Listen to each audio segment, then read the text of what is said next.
Welcome to Lockbox, a podcast providing real estate professionals with action items for success. My name is Jeffrey Brogger, and I'm going to be your host. I'm the founder of two real estate marketing and tech companies, STEEZY.Digital and realnurture.io.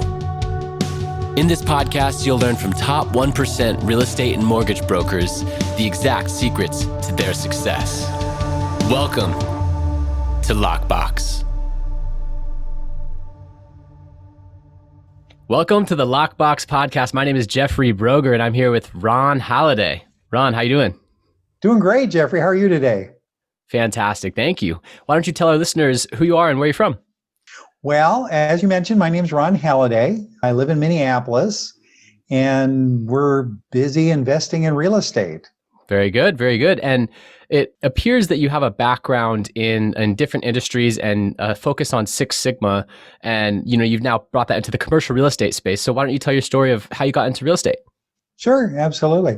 Yeah, I spent 20 years as a continuous improvement professional, what they call a Lean Six Sigma black belt.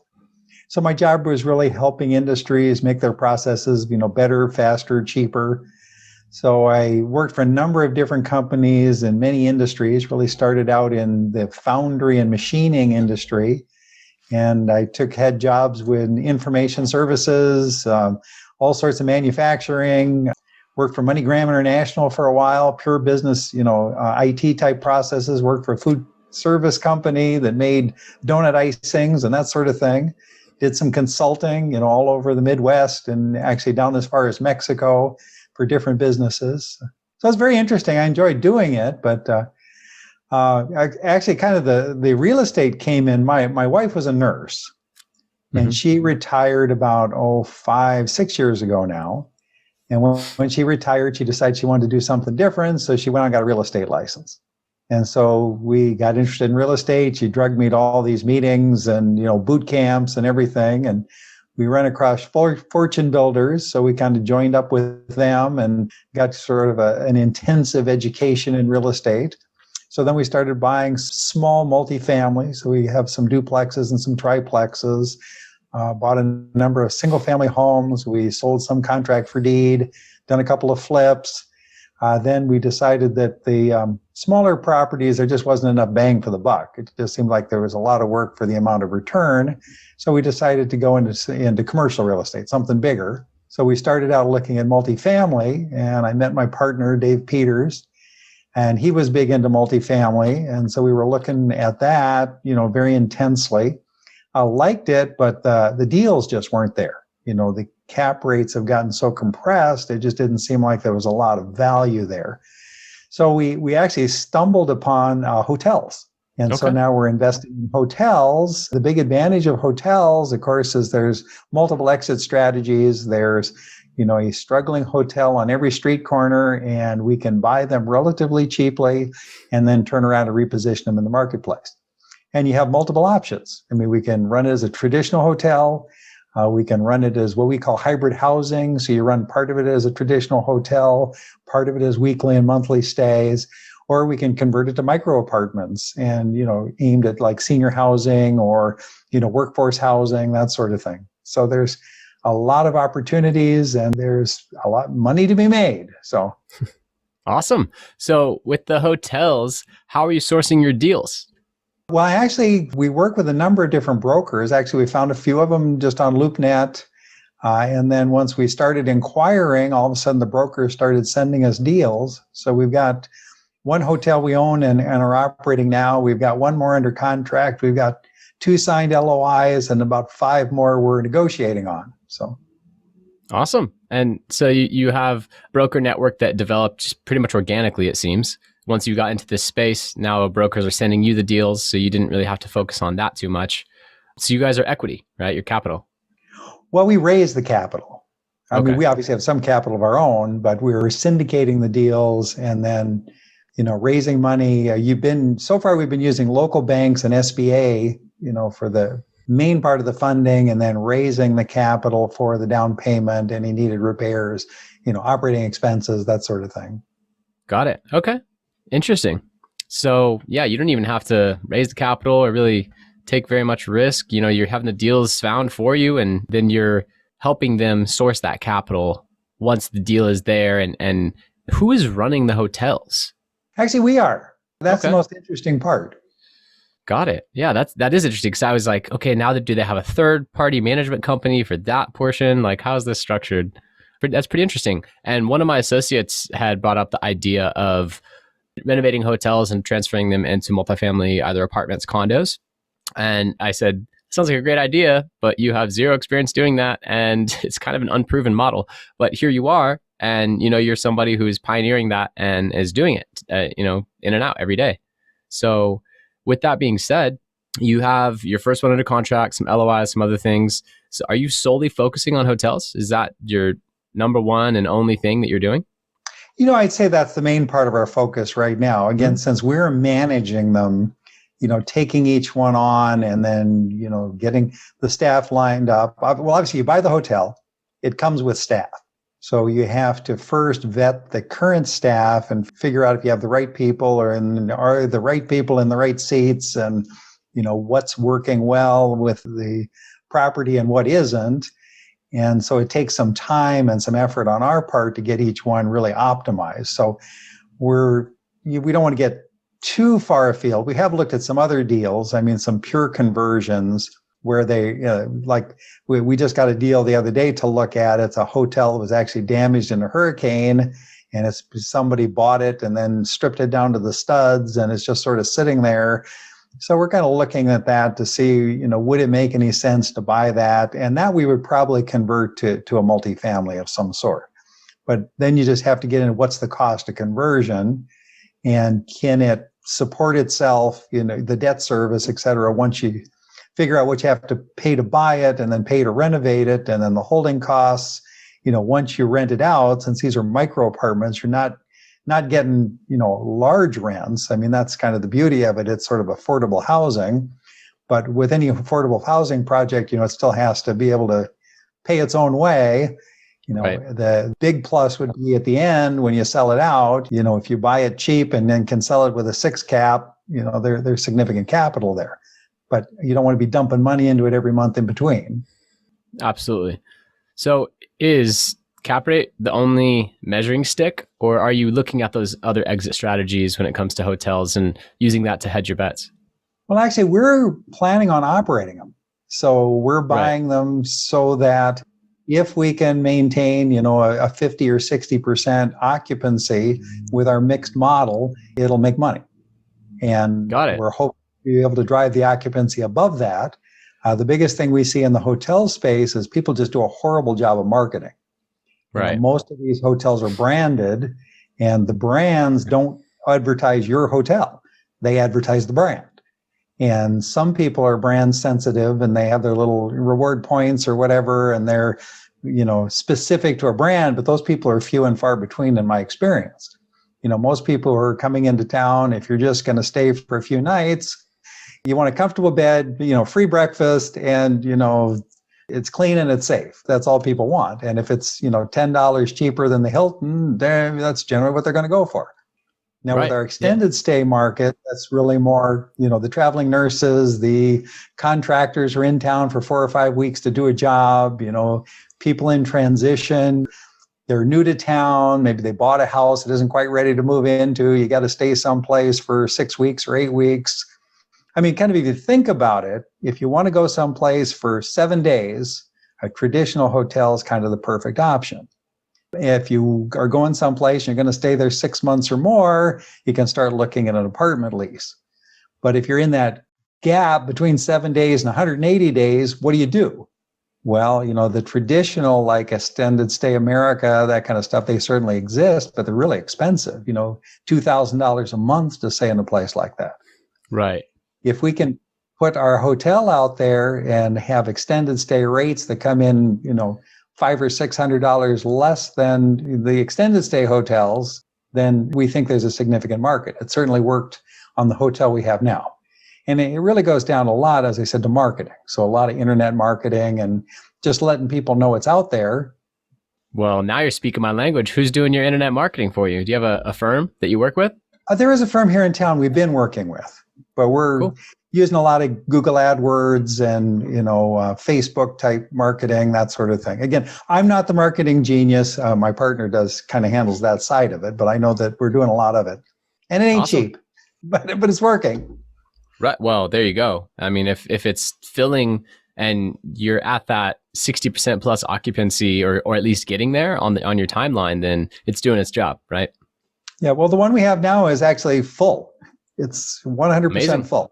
Well, there you go. So when you're looking at these deals, because this is such a new space, I find it hard to value. You're looking at buy and hold older hotels that you can get a deal on. And the way that you look at the break even is what rent can we charge or room rates can we charge at 60% occupancy, and that's your overall measuring stick. Is that right?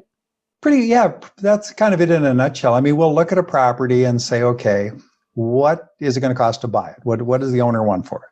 Then, since we're looking at older hotels, and a lot of hotels were struggling before COVID. Yeah, now they're just crushed. Obviously, they did worse after COVID, and so they've been losing money for some period of time. And as with any business, if they're not making money, what tends to get sacrificed first is maintenance. And so there's deferred maintenance. And so what is it going to cost to bring it up to snuff so that we can have a really good product we can bring to the marketplace?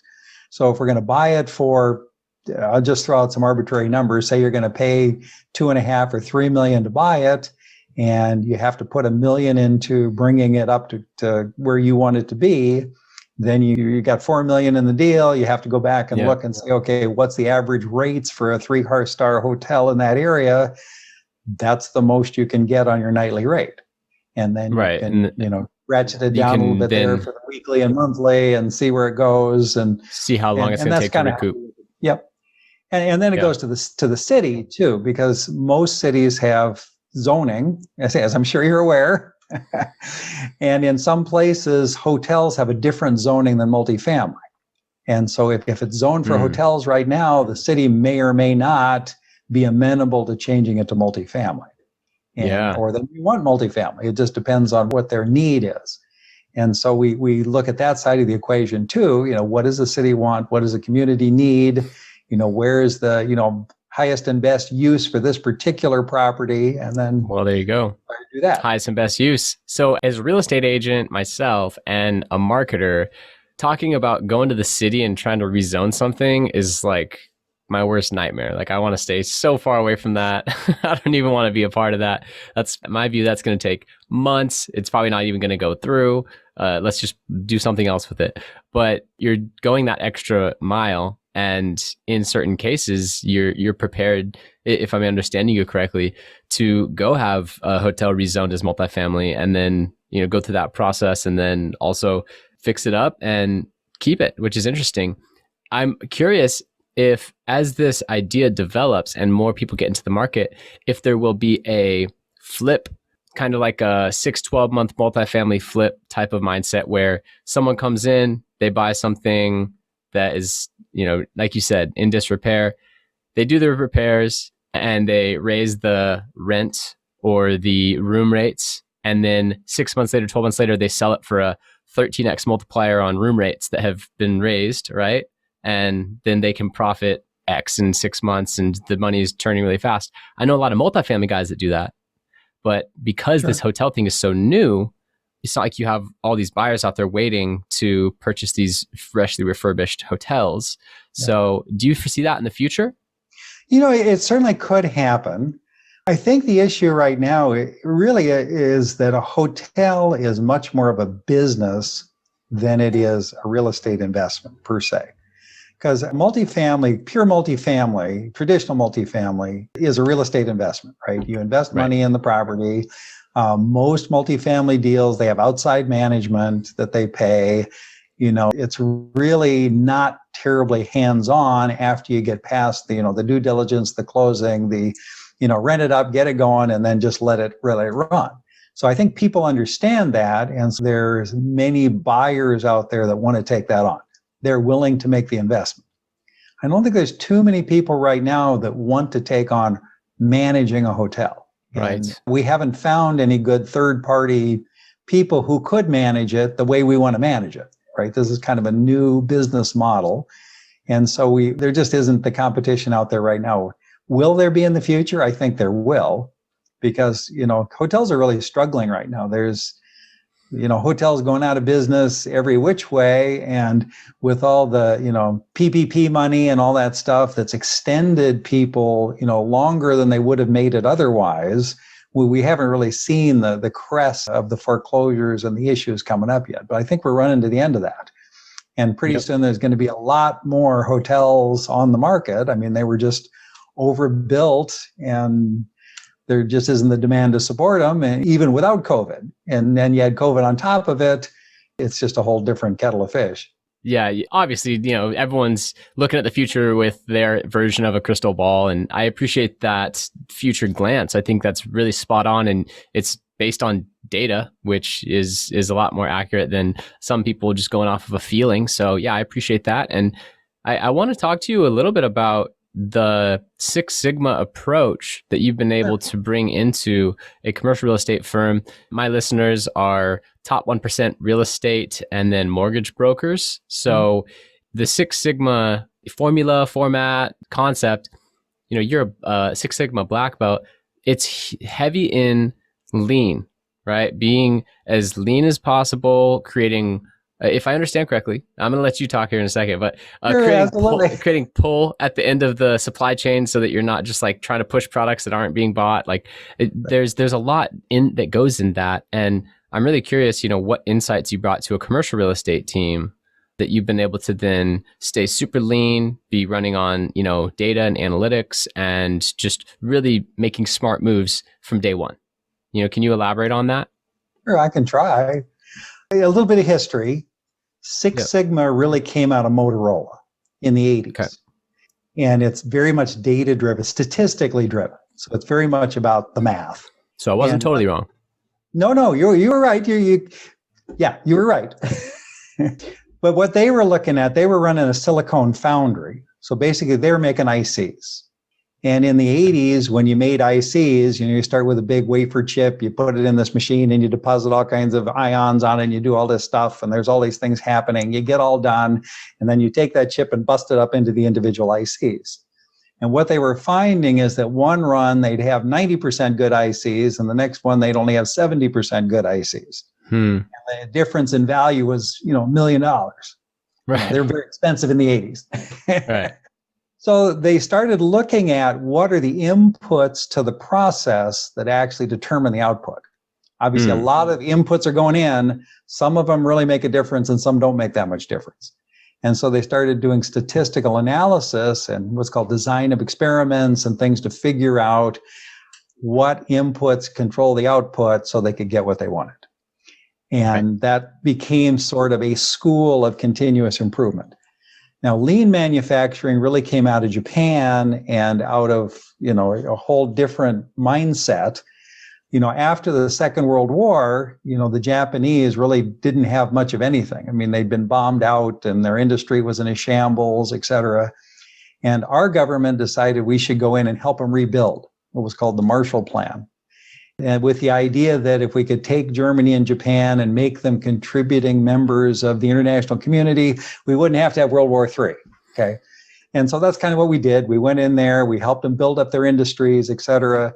And Dr. Deming and Dr. Duran, some continuous improvement experts of the time, went over there and helped them.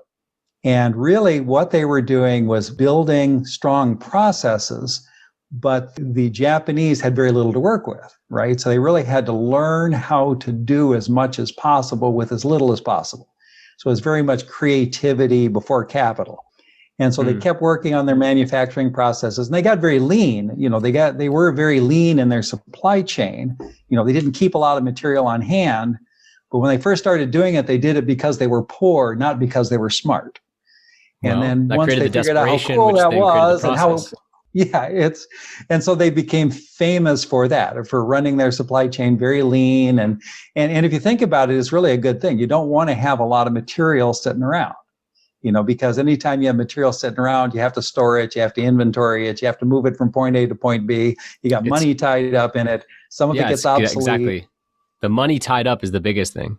And I think I look at that in real estate as like standing listings, right? Like you have listing contract and like you have potential commissions waiting to be captured and they're just sitting there. That's right. Now in today's market, listings are It's a going little quicker, yeah.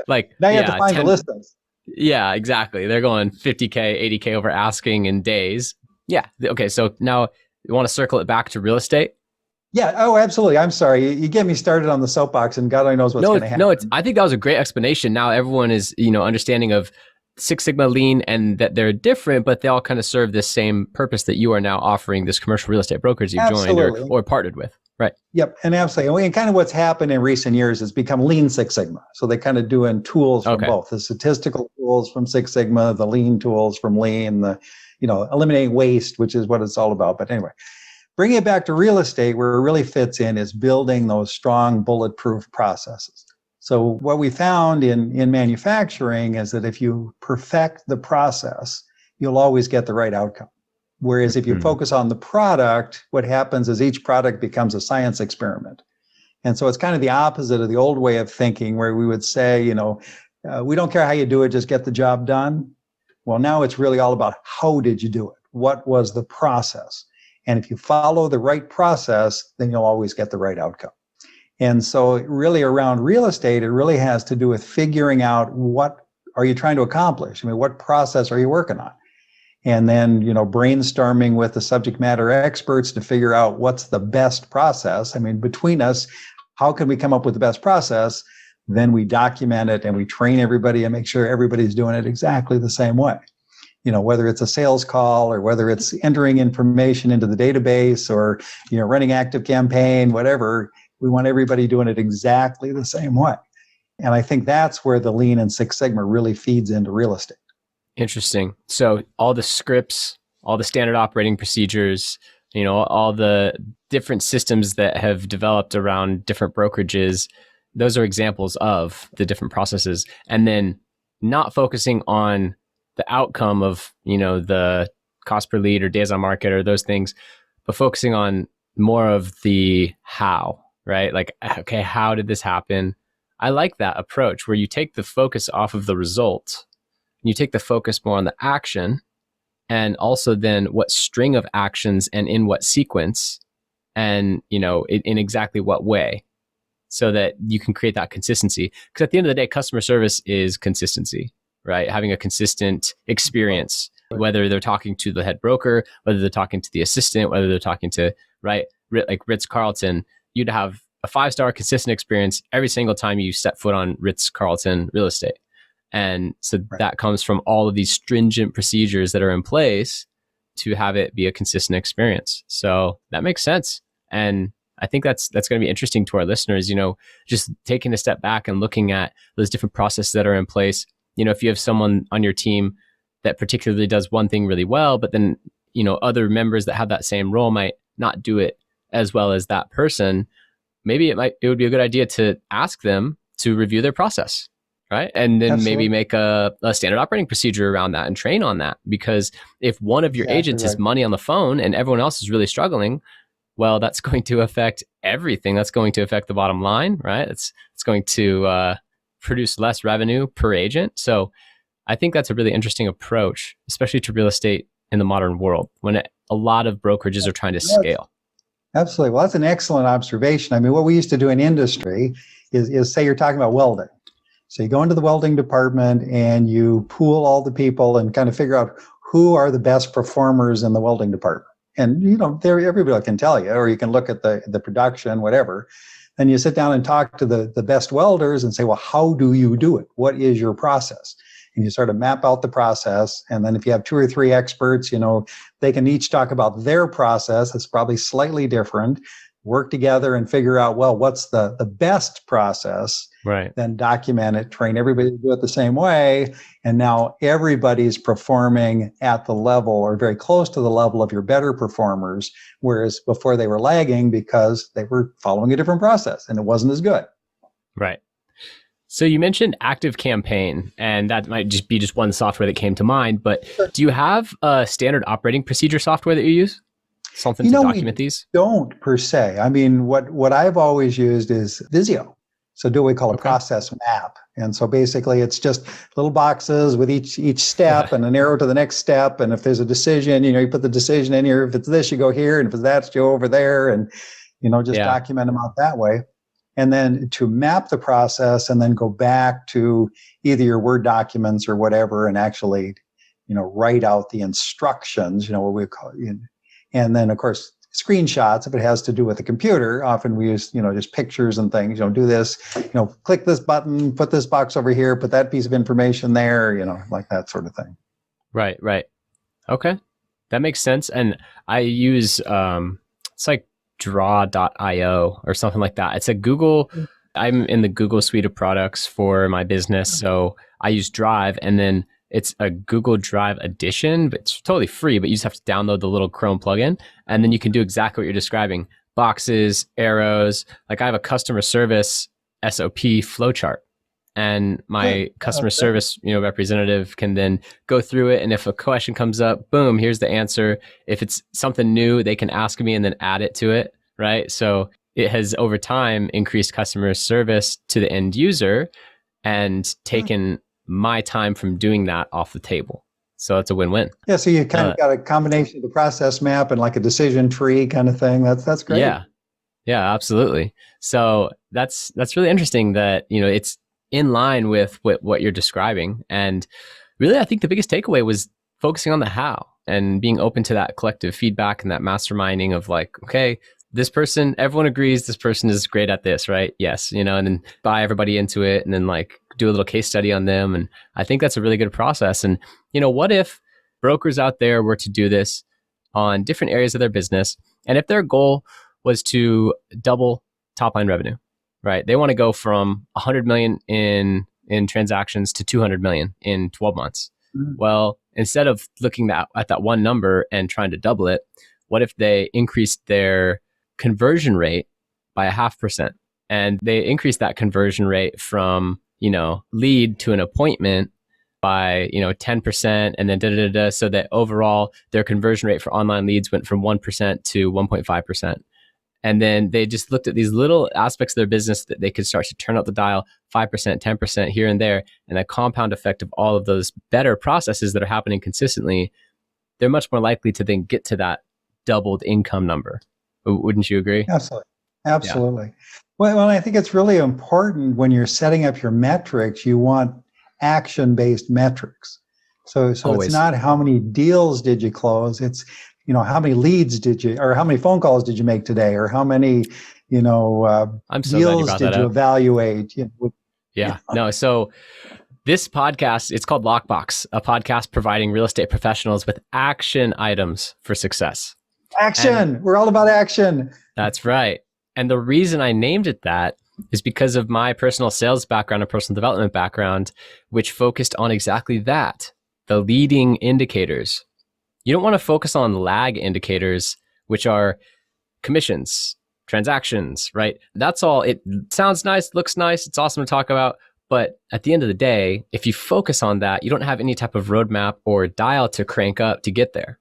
And so if you instead say, well, it takes me 100 online leads to get 10 appointments.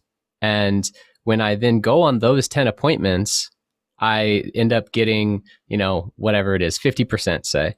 50% of them get either a buyer broker agreement or listing agreement with me. And then of those, 80% close. Now you have some numbers you can tweak, right? Now you have, if appointments are your KPI, cool. Now you focus on how many appointments do I need to get to X in total volume. Now, if you want to do 2X, do twice as many appointments. Cool. There you go. Exactly right? Yeah. I like that math. Yeah, exactly. So that blew me away when I worked at Cutco Cutlery as an 18-year-old. And the story is that I went to my first semester of college. I was paying for school myself. College was way more expensive than I thought it was going to be. I came back. I didn't have gas in the tank to drive home. And I had a reorder from someone that over summer that said, hey, I want to get a Christmas gift for my daughter.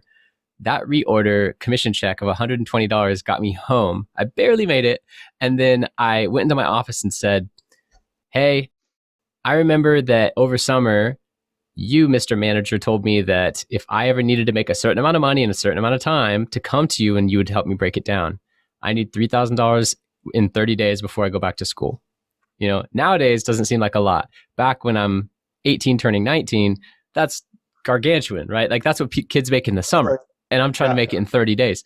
And so he very calmly said, awesome, let's go. He walked me to a piece of paper and he said, your current commission level is 15%, right? And then at this level of sales, you'll break into 20%. So that 20% of every sale you'll make back in commission. And then here's where you hit 25%. So he tiered it out. And then he said, based on this, and then Cutco's average numbers of call to appointment ratio, you're going to need to make this many phone calls. If you make that many phone calls in the month, which broke down to like 27 phone calls a day, it wasn't even a lot. But he said, if you make that many phone calls in 30 days, you'll make that amount of money. And that was just like mind blowing to me that it could be that mathematic, right? And it could be that cut and dry. And sure enough, I made the phone calls and I made the money. So then I had conviction to this process. And now, 10 years later, I'm applying that to my business today. So I think it's a really key thing to take away is focus on those leading actions, those leading indicators, phone calls, appointments, whatever it is for you. And that's why also, shameless plug, I have a free download. It's called the Ultimate Real Estate Goal Setting Framework. And we provide that for free online. You can download it. And basically, you just put in your annual goal and it'll break it down to the number of appointments, phone calls, open houses that you need in order to achieve that goal. So that's pretty in line with exactly what we're talking about. That's great. See, and now you document that process and you hire 5 more agents. They're doing exactly the same thing, under your umbrella, and away you go. There you go. So when you're thinking about different aspects of your business and what you have going on, what do you use as a process to evaluate how to say no to things? Is there anything there where if you get some type of new offer, whether it be a new deal or a new marketing company trying to pitch you or a new, shiny object that you're like, oh, you want to be distracted by it because that's, I think, human nature. What's your process for saying, you know what? No, I'm not going to do that. I'm going to focus on this. Well, I have to say that's an area I struggle a little bit. Most people do. Shiny object, squirrel. Yeah. But I'd say that the thing that's helped me the most is really defining what we're looking for. So my partner and I sat down and we brainstormed, what exactly are we looking for? What's the perfect property for us? And so we decided we want to buy hotels that are built between 75 and 2000, 85 doors and up, interior corridor, not excessive deferred maintenance, in an MSA of 100,000 or more. So That's our criteria.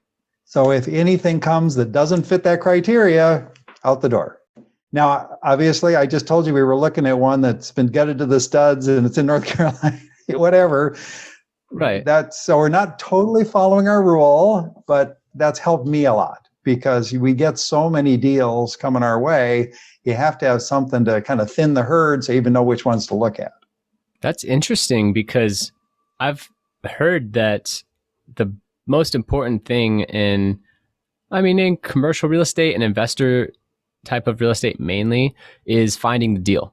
Like that's always the toughest thing, and you're saying that there's this like massive abundance of deals coming through that you guys are, sometimes like weeding through or saying no to.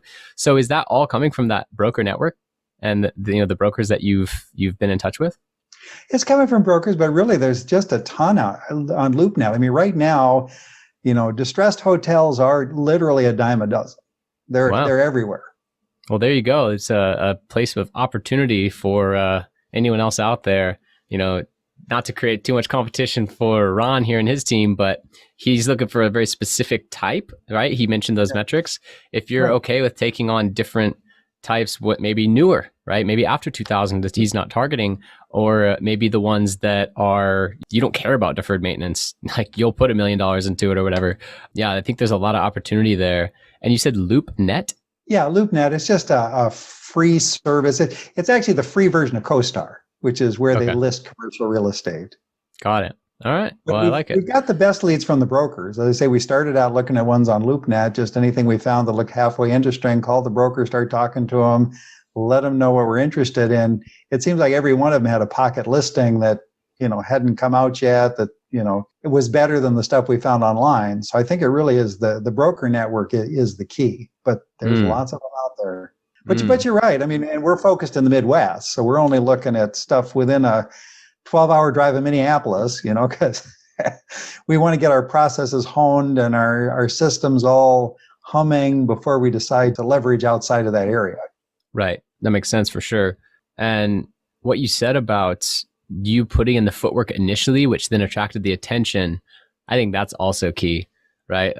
My listeners for this podcast are established, but if they have thought about maybe getting into a different vertical or starting a new thing, just putting that energy out there, all of a sudden you're having conversations with other brokers, and then boom, they're calling you, right? They have a pocket listing or a deal that came across their desk, and because you called them last week for the first time and made the connection, now you're the first person they call back when they have that deal. And that's just how things happen. So I do think it's so key to get off the starting block. Like, I'm definitely one who's, ready, fire, aim. Yeah, I've done that a few times. You often shoot yourself in the foot. It can happen, but at the same time, you can kind of jump off and build the plane while you're falling. And that's been my experience, is like, you go put that energy out there with sincere heart and good intentions, and you're willing to work hard and do the right thing. And oftentimes I haven't experienced a failure in doing that crushed me, right? Every failure was a learning experience. I was able to recover from it. And then boom, all of a sudden, because I put energy into that direction, it just like manifested itself. I find that pretty interesting. So I like how you had a clear intention. You just started making phone calls and did it. Yeah. Well, Cullen Powell, I don't know if you remember, he was the head of the Joint Chiefs of Staff for a while. Well, he wrote a book, and one of the things he said in his book that I thought was very good, he said, if you're 60% certain that you're doing the right thing, you should act. Because if you wait till you're 80% certain, the opportunity will probably have passed you by. Interesting. I haven't heard that quote, but I like that. Hey, what are 1 to 3 books that you have read which have greatly influenced your life or career? Books. Well, now, unfortunately, I don't read as much now as I was, or I should be. But probably the one I liked the best was The Richest Man in Babylon. I thought that was really well done. I mean, it's old, but it really, I think, speaks to the, sort of the underlying facts of economics and kind of how things work. So I thought that was a really good book. I don't know if you're familiar with it, but it's kind of like parables. It's not really easy reading, but I thought it was very, very good. Awesome. No, I'm not familiar with it. Of course, everybody's read Rich Dad, Poor Dad. Is that what you're going to say? Yeah, of course. I said everybody has read that one, or The E-Myth. That was another one I thought was pretty good. Had something to offer. Yeah, no, that's great. I like to ask that question to give our listeners some additional reading resources. And then, sometimes I come across a great book from that. So Richest Man in Babylon, I'll have to check that out. Yeah, well, it's a pretty short read. So yeah. Last question. I mean, is there something that I should have asked you, or anything that you'd like to elaborate on from earlier? Not really. Actually, I thought you asked really good questions. Hope I gave you decent answers. Sometimes I get off track, but.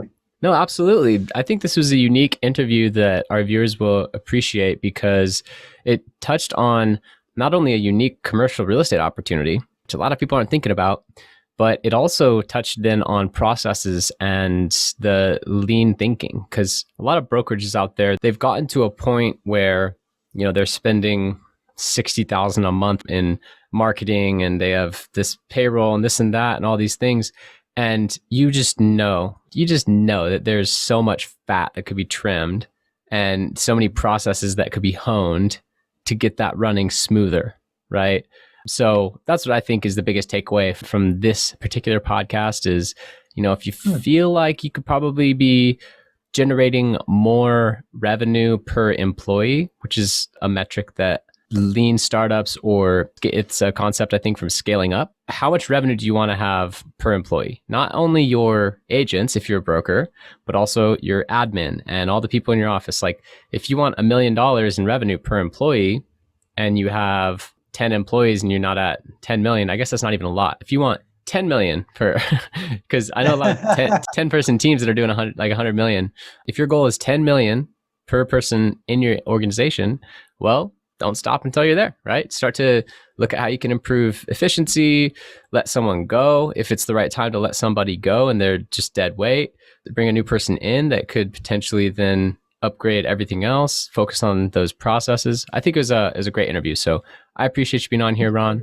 And one more time. One more thing I'd like to say. You made me think of it, a book called Good to Great. Oh yeah. So that one has been suggested, and I appreciate the suggestion from you as well. Good to Great.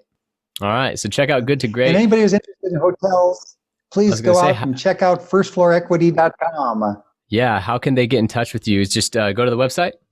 That's probably the easiest way, firstfloorequity.com, or you can send me an email, ron@firstfloorequity.com. Love to talk to anybody who's interested in hotels or interested in investing in commercial real estate or just want to chat. Awesome. And once again, your position in that is not the broker. Your position in that is kind of putting together the deal, securing the capital, right? Am I positioning you in the right way so that people know why they would be calling you? Yeah. Well, my partner and I'm really more the acquisition guy. So I do most of the financial analysis and looking at the deals, that sort of thing. He's really on the raising the capital and working with the SEC attorneys and doing that side of it. Got it. And then together we sort of manage them, sort of a shared responsibility. So, but again, if you got any questions, if I can't answer them, my partner David can, or we know people who can. So please feel free to reach out. Awesome. Ron Halliday, everyone. Once again, thank you so much for being here. And I know that a lot of people out there are going to get some value from this that they had no idea, right? I think it was a unique interview and I appreciate it. So thanks for being here. Thank you so much for having me. You got it.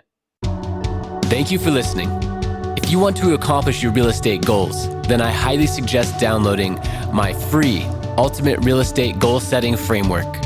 The link is in the description of the show, and it will help you break down your annual income goal into the amount of phone calls, appointments, or open houses you need in order to achieve that goal.